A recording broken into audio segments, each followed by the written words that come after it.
Je m'appelle Mamadou Amadou Ly, je suis directeur général de l'ONG ARED, une ONG basée au Sénégal et qui intervient dans la sous-région ouest africaine.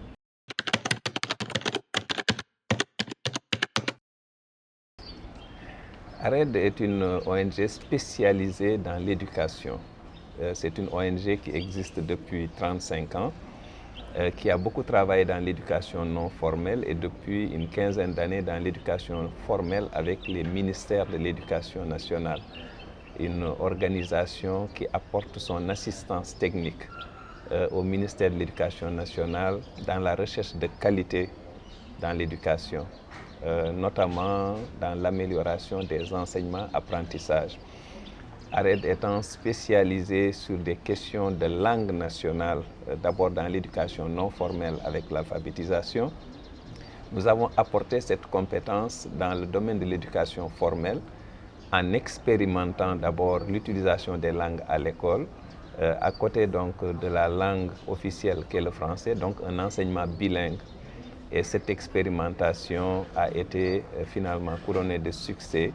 Et cela a amené, a poussé en tout cas le Sénégal, parmi d'autres aussi expériences, à avoir le courage d'aller vers une réforme à mettre à l'échelle, c'est-à-dire le modèle harmonisé d'enseignement bilingue qui intègre et l'expérience de ARED et des expériences antérieures pour en faire un modèle national.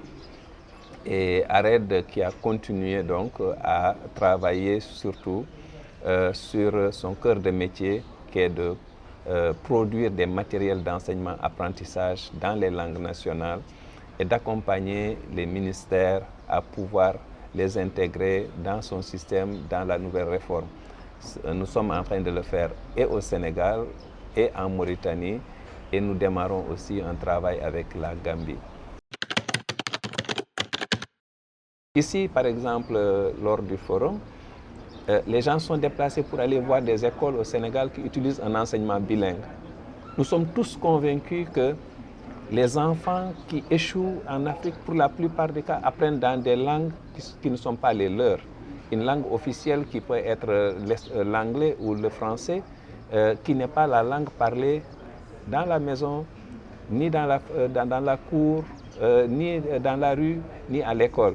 Et donc, des enfants qui apprennent dans ces langues ont 1000 chances quand même de rencontrer beaucoup d'obstacles par rapport à un enfant qui apprend dans sa langue. Et donc, ce qui fait que aussi le fait que les gens aient visité cela, qu'ils voient que ça apporte quand même un certain nombre de résultats, il faut aussi qu'ils sachent qu'il y a des défis et qu'ils doivent faire face à ces défis s'ils sont prêts à aussi améliorer le système d'enseignement-apprentissage en utilisant les langues que les enfants comprennent. Ça ne veut pas dire que, par exemple, le cas du Sénégal, ça ne veut pas dire que le Sénégal, il n'y a qu'une seule langue, tout est réglé, tout est bien. Le Sénégal a une vingtaine de langues, mais le Sénégal a fait ses choix. Le Sénégal a pris des dispositions pour travailler avec un certain nombre de langues et aujourd'hui, des résultats sont en train d'être vus et le Sénégal s'ouvre aussi à ouvrir aux autres langues. Mais progressivement, il y a des principes, il y a un certain nombre de règles qu'il faut respecter pour qu'une langue puisse être utilisée à l'école, par exemple. Et aujourd'hui, nous, notre expérience que nous avons eue quand même avec l'utilisation de cet enseignement bilingue, nous nous disons que dans nos pays, ça pourrait être un facteur très important de réussite, c'est-à-dire d'amélioration des systèmes. Aujourd'hui, il faut reconnaître qu'en Afrique, nous avons beaucoup de situations où des classes sont pléthoriques et que les enseignants ont des problèmes à gérer l'ensemble des élèves.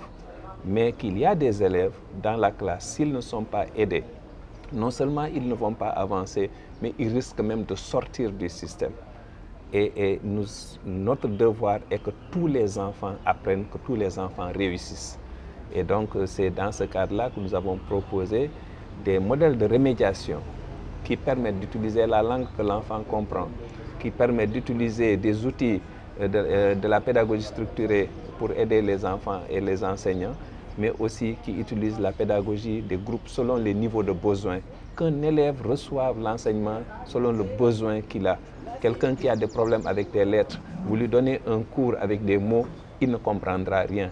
Donc, et on ne peut pas mettre tous les enfants dans le même moule. Donc, ce qui fait qu'il est très important aussi de travailler sur ces remédiations, mais de faire en sorte que ce ne soit pas simplement des projets expérimentaux, mais que ce soit quelque chose qui puisse être intégré dans les systèmes éducatifs et que tous les enfants aient la chance d'accéder à cela et de façon durable. Et donc la mise à l'échelle aussi est très importante et il y a des défis. Et donc c'est ça que nous étions en train de montrer aux acteurs. Il n'y a aucune contradiction entre que l'enfant apprenne en langue nationale ou qu'il apprenne dans une langue officielle. Au contraire d'ailleurs, l'enfant doit toujours apprendre dans les langues internationales. Mais l'apprentissage dans la langue qu'il comprend l'aide d'abord à acquérir très rapidement les compétences et à les transférer.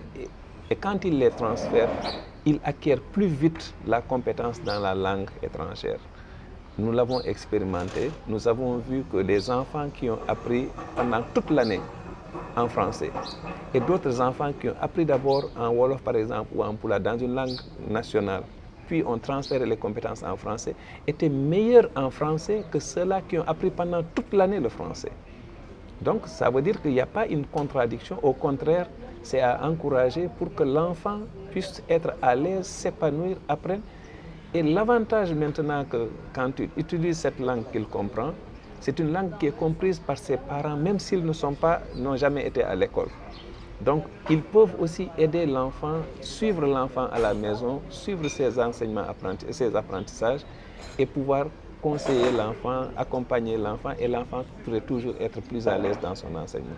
Donc, c'est juste pour dire que c'est important qu'on ne se focalise pas sur les incompétences de l'élève, mais sur nous-mêmes, quelles sont nos capacités à pouvoir lui donner le maximum de choses pour apprendre.